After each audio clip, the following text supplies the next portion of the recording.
Sir, ఏం చేస్తున్నారు sir? ఏం లేదు రాము, ఇప్పుడే లంచ్ చేశా. మ్యాథ్స్ లెక్చరర్ సెలవుల్లో ఉన్నాడు, క్లాస్కి ప్రిపేర్ అవుతున్నా.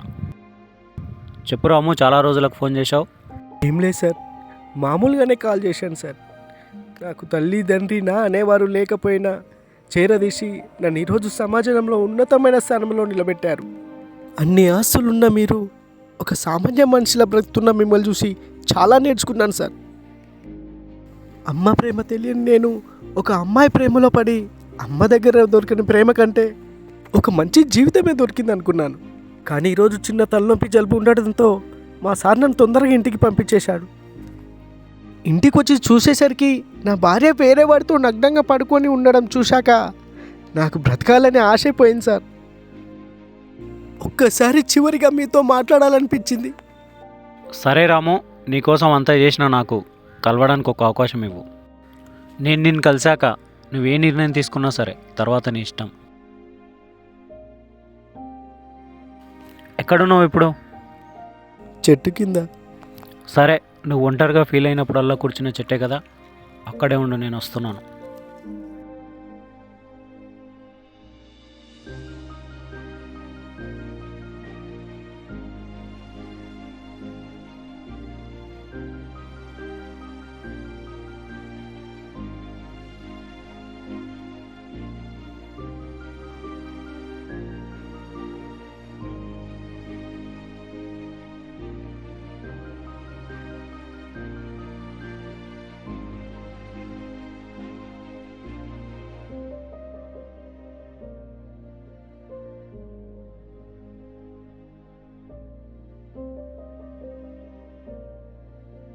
రాము, నీ బాధ నేను అర్థం చేసుకోగలను.